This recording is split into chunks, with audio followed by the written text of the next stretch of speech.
Anyone can win of these two. Royal Victory and Eye of the Prophet. Royal Victory, Eye of the Prophet. It's going to be close. Here it comes. Eye of the Prophet has won the guineas. In the beginning looks a big danger down the centre, and then came Mother of Pearl. It's Give Me a Light on the outside, Quasi's Lady, and in the beginning is coming home powerfully. Give Me a Light, Quasi's Lady, but in the beginning is coming home quickly. Give Me a Light, and in the beginning, here comes the line, and Give Me a Light is held on. Well, Arnold, it's a very happy day for many people in South Africa, the knowledge that the National Horse Racing Authority have seen fit to act upon global trends with regard to animal safety, in particular endearing our sport to a much bigger population. Is that more or less how you see the necessity of this new rule that has been promulgated? Yes, it's been a long time coming, Andrew. It's not really a new rule as such. It's more that we've put new penalty guidelines in place for crop contraventions, and if we had to narrow it down, concerning the number of strikes permitted in a race. So it's our guidelines of penalties, guidelines of the use of the crop rather, that has been changed, and that is guideline M insofar as the permitted number of strikes in our context is concerned, namely the 12 number of strikes. Right, well, the other day I was down at the Vaal doing some mandatory interviews for the weekend's racing, and I encountered a young man who's returned to our shores, a guy called Craig Zaki. He was quite vocal about the strictness with which the rules had been implemented in New Zealand. Not that he disagreed with them, but it's the consistency with which these rules are applied. And I guess that is the conundrum and the dilemma that you're confronted with. Yes, rules are never going to be popular with everyone, Andrew.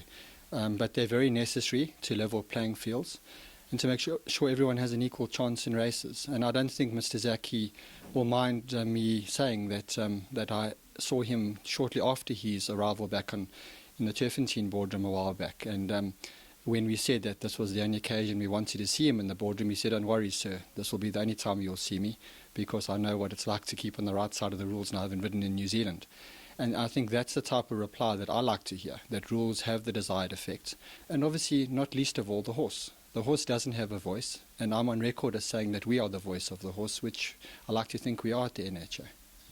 Well, there are two very classic examples of personal care that has been embarked upon with the security officer and yourself as the racing control executive, where you have delved into your own pockets to make sure that there are certain horses that have been destined for a poorer quality of life or no life at all. And both of your daughters are enjoying the fruits of those endeavours. Well, like you say, we've had to delve quite deeply into our own pockets, but it's something that our daughters love, and it's a huge part of their lives.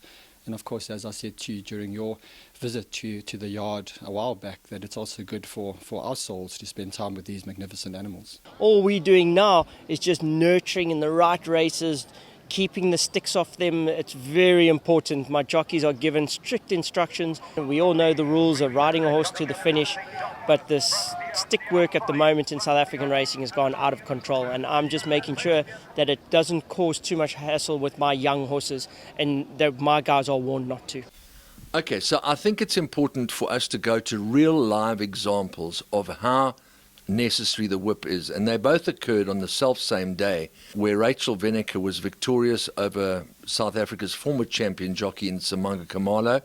The apprentice jockey from Durban has won the Gauteng Guineas on the Paul Matchett trained and Capnius owned Eye of the Prophet.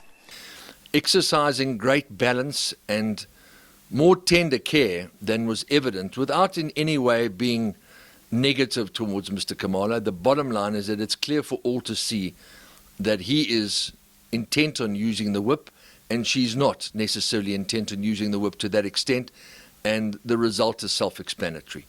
Well, I think I'd rather answer your question in relation to the broader context of how every rider has their own individual style. Some riders prefer to use the crop more than others. Some riders like or prefer to show their crop rather than strike the horse. But as long as they keep to the rules and the guidelines on the permitted use of the crop, then from us as a regulator, we are happy. Our number that we've put in our rules is 12. It has been in place for going on 4 years now, believe it or not. That our 12 is the number we put forward, and it was always going to be a dynamic process, that it was going to change. Now, we haven't taken a decision to change the permitted number of strikes. but we've decided to take a very robust approach to the penalties that should be meted out if there are riders that contravene the permitted number of strikes. Now, it goes back a number of years now where we've been faced with quite a lot of criticism in relation to the trends that have developed overseas. The number that's been permitted in other jurisdictions has slowly but surely come down. We've taken the view that we'll leave it at 12, and whether that's right or wrong is still debatable, but we've now taken a decision that we will take a decision at the end of the season to see just how we want to go on from here. If these stronger penalties are going to have a desired effect, then we might be served by remaining at the permitted number at 12. If not, then we're going to carefully consider if we need to bring it down. And even if we have to build in disqualification of horses that are struck more than 12 times in a race, that is a very contentious debate on its own. As a local product, we are respected in terms of our racing product. They bet on our product. They need our rules to be in line with their rules. So it's not a light decision that you can just take to disqualify horses if riders use their crop on more than 12 times in a race. It has an effect on them and obviously their betting permutations or their selections. It has an effect on our breeders and the pattern of races if we're going to disqualify horses, particularly in listed or graded races. It has an effect on owners, it has an effect on trainers, and obviously the riders concerned as well. So these penalties that we've put in place are a lot stronger. We've tried to merge fines, monetary fines, as against suspensions, and include both of them where necessary, in particular your graded and listed races. And I personally think that this will have the desired effect. If I'm proven wrong, well, then we'll have to go back to the drawing board. But during the last 3.5 months of the season, we're going to have enough time to see if we are right or we're wrong. So in hindsight, it might be something that we can relook at again. But let's see how it plays out. The jockeys have to use the whip in the right way, and I think the new rule being implemented is a good way to go. It's going to suit a few jockeys, and some are going to battle with it. But maybe you just got to learn how to count from 1 to 12, and then you'll be okay. Okay, let's take, for example, the incident that transpired in the Classic, the Phillies Classic, where I don't believe that anybody lodged an official complaint or an objection, but certainly there was a lot of tongue-wagging and letter writing in a constructive sense that begged the question, should Mr. Kamalo not have been disqualified for excessive use of the whip, bearing in mind that it was a Grade 1 race, and more so the humanitarian aspect to the severe amount of strokes that the horse received. Yeah, very contentious issue again, and it was room for much debate. We do not have excess of 12 number of strikes in our grounds for an objection as we stand. So I think that's where we need to appreciate that it's not a grounds for an objection. So to flow it from there and to start disqualifying horses, it's not possible in terms of our current framework of our rules. Other jurisdictions have included this in their grounds for an objection. It has been met with some positive response, with some negative responses as well. If you look at a jurisdiction like Australia, they've had, I think, 2 objections that have been lodged because a rider has exceeded the number of permitted strikes in their races over there. 2 have been upheld. There have been other occasions where there has been an objection, but it hasn't been sustained. The objection has been overruled. I know at the recent Asian Racing Conference in Melbourne, this was discussed at various meetings. And it is difficult to try and equate the effect that a strike of a crop has on the horse in terms of how you would consider an objection. If a horse has been carried out, say 5 or 6 horses, or if a horse has had to be checked or eased in a race, you can look at the incident in its totality and see how much the incident has cost a horse, how it's come back, how it was finishing, and so on. With the use of the crop, it's quite difficult to equate what's an effect that has had on the horse, whether positive or negative. I mean, some horses don't enjoy the use of the crop. So that's the conundrum. And personally, I'd like to see us getting into a situation where the riders keep to the rules and the guidelines as we have in place to avoid going into that disqualification of horses. And if that's a last resort, then we'll have to go there, sure. But around the rest of the world, it's open for much debate, and at every meeting, this agenda item is included in a particular meeting. It was certainly part and parcel of the International Harmonization of Racing Rules Committee meeting in Melbourne in February. Okay, off the top of your head, do you have any facts and figures with regard to the amount of strikes that are permitted in the United Kingdom, in Australia, in America, in France, just to mention but 4 jurisdictions, and possibly even Hong Kong and Japan? Yes, well, if I start with the East, there are no restrictions at the moment. They're also considering where they need to go on this front.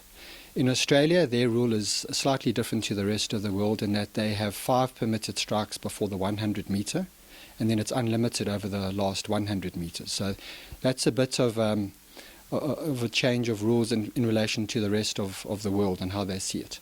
Europe... So you can hit horse 20 times in the last 100 metres? It's unlimited the last 100 metres, Yeah. yes, that's correct. And obviously 5 before then. So that's the way their rule is framed at the moment. Europe is a lot tighter in terms of numbers. If I look at Germany, they permit 3 strikes of the crop in their races. In France, they've recently adopted a number of 4. In Britain or in England, it's 6 at the moment. In Ireland, it's 8. So Mauritius, for instance, is 7 at the moment. So as you can appreciate and see, 12 is quite liberal at the moment. So we've taken this liberal approach. It is a number that may well have to come down, and come down fairly soon. But let's see where we go over the last 3.5 months of the season, and let's see if our new penalty guideline document has the desired effect in our races. The East is unlimited, as I said. So we'd like to get some sort of par with the rest of the racing world. So we sit somewhere in between. In North America, they're also lower than 12. But, with America, they have a bit of a fragmented approach to the rules at the moment because every state has their own legislation. It's very much like the objection rules as well. And so we'll have to see where we're going to at our international meetings and make decisions based on what's happening around the rest of the world, but also look at our own product and see what serves us best. Okay, from a journalistic perspective, I consider myself somebody that likes to do good stories. I don't see the point in doing bad stories. I leave that for carte blanche or for people who want to write to the Sporting Post. But when a man like Paul Marks, who's been chairman of the PGA, a highly respected owner that's been a colour holder for many, many years, and a very proper, upright, cordial citizen, when he takes the trouble to write a letter to you personally, rather than air it in the public, I'm sure that there's likely to be an inclination on your behalf to offer a feasible solution rather than to fob it off, as is often the case when things appear in the Sporting Post and are highly controversial without giving you an opportunity to reply accordingly. Mr. Marks, real gentleman, like you say. I haven't personally met Mr. Marks, but I have had communication from him and have responded to his emails. What I do appreciate with his approach is the constructiveness of it. He lays down, sets out very well what the issues are. A lot of his issues I agree with. I certainly wouldn't argue with the concerns that he's raised. I think they're very solid, and he has room, a real reason for airing them. But I do appreciate the way he's gone about it. And I think he's been very open to our approach, what we intend to do. I've been very transparent with him what the processes are. And we'll see where this goes to over the next few months. I think if it doesn't have the desired effect, he will be the first to let us know, and I would appreciate that because it's done in the right sort of manner and, like I say, constructively.